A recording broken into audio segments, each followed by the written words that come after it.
Le duel de western est déjà mythique en lui-même. Ces duels face à face sont très rares. Dans le duel de Et pour quelques dollars de plus, là encore, on est en intérieur.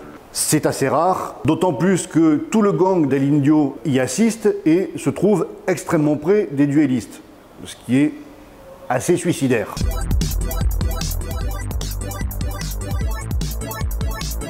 Bonjour et bienvenue dans Culture Pop, la série qui fait le lien entre les collections du musée de l'armée et le cinéma. Je suis Dominique Prévost, chargé de collection de l'Ancien Régime, et aujourd'hui nous allons détailler 3 grands duels de cinéma. Le duel du dernier duel de Ridley Scott, un duel de Barry Lyndon, et le dernier duel ce sera celui de Et pour quelques dollars de plus.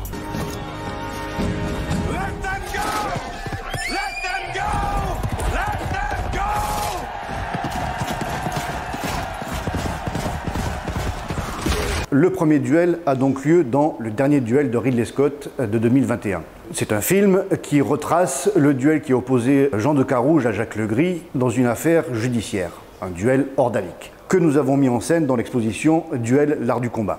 Ce duel a lieu en 1386 et la façon dont il est décrit dans le film de Ridley Scott semble assez réaliste. Les armes utilisées, la lance, la hache, l'épée, dont on peut retrouver des exemplaires dans les collections du musée, la façon dont on combat, le déroulement du combat avec les combattants qui tuent leurs chevaux et que Jacques Legris meurt finalement d'un coup de dague dans la mâchoire, tout ça est assez conforme à la retranscription qui en est faite dans les chroniques de l'époque.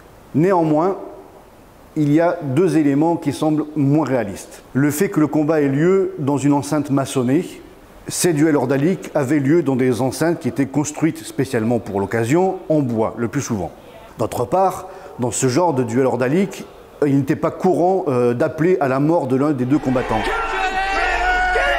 On devait respecter un silence respectueux parce que ce qui se déroulait sous les yeux des spectateurs, donc des témoins, c'était l'accomplissement d'une volonté divine. Donc on ne pouvait pas influer sur le déroulement du combat en encourageant l'un ou l'autre des combattants. Donc ces 2 aspects-là sont un peu moins réalistes, mais il y a peut-être derrière tout ça un tropisme de Ridley Scott, un tropisme, je dirais, gladiatoresque. Quant à la façon dont on combat, les techniques d'escrime mises en œuvre, je vous renvoie à la vidéo que lui a consacrée Entrée en lice. Vous verrez, je n'ai rien à y ajouter.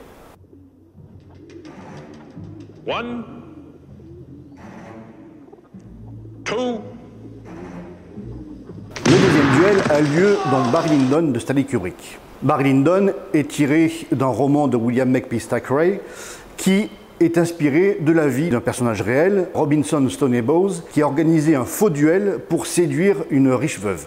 Le duel qui est décrit là est extrêmement réaliste. La cérémonie du chargement des pistolets, le choix d'une distance de 10 pas entre les 2 duellistes est tout à fait réaliste dans un combat de ce type. D'autre part, le fait que le coup soit compté comme tiré lorsque le Lord Burlington commet une maladresse et tire dans le sol, c'est très réaliste. On considère que le coup est tiré même s'il est tiré par erreur.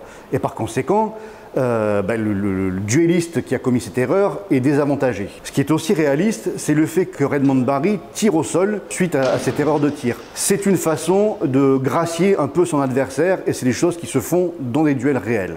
Un aspect qui est moins réaliste, c'est le choix d'un duel au pistolet en intérieur. D'un point de vue scénique, scénographique, c'est très intéressant, néanmoins ça reste quand même extrêmement dangereux, parce que les balles tirées peuvent ricocher, notamment sur le sol, et être dangereuses pour les duellistes en dehors du contexte du duel, mais aussi pour les témoins. C'est pour ça que généralement, les duels ont plutôt lieu à l'extérieur, dans des endroits isolés.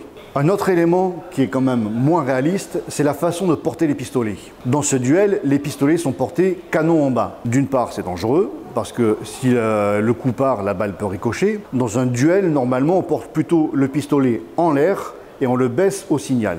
Et la façon dont Lord Burlington fait feu est aussi assez peu réaliste. One, two. L'arbitre du duel compte 1, 2, et pendant ce temps, Lord Burlington tire. C'est contraire aux usages. Dans un duel au pistolet, on ne vise pas. Et donc prendre le temps de viser, de pointer et de viser, ça traduit l'intention de tuer. Alors qu'au signal, normalement, on doit baisser le bras, tirer obligatoirement, automatiquement. Et ça, c'est un des aspects qui rend le duel le moins réaliste, et pourtant, il est très travaillé.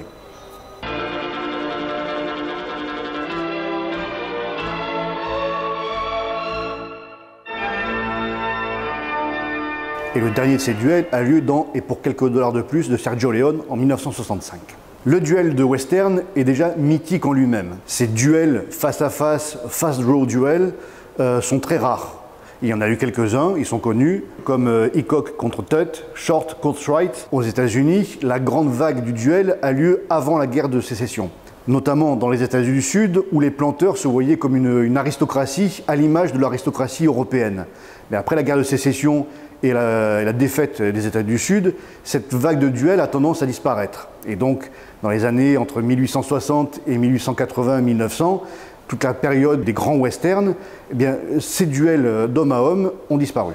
Dans le duel de Et pour quelques dollars de plus, là encore, on est en intérieur. C'est assez rare. Les vrais duels de western qui ont lieu généralement en public parce qu'ils mettent en jeu des questions de réputation et donc il faut que tout le monde puisse voir la façon dont se déroule le duel et dont il se termine. D'autant plus que tout le gang del Indio y assiste et se trouve extrêmement près des duellistes, ce qui est assez suicidaire. Mais dans le film de Sergio Leone, ce duel est en fait une vengeance.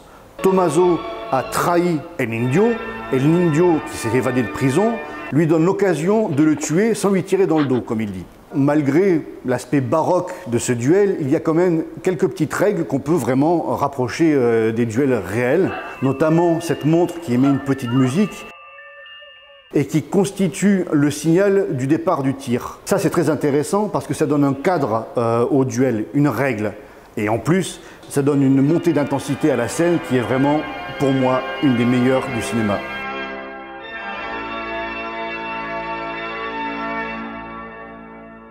Mais au-delà de sa qualité, cette scène reste quand même assez peu réaliste.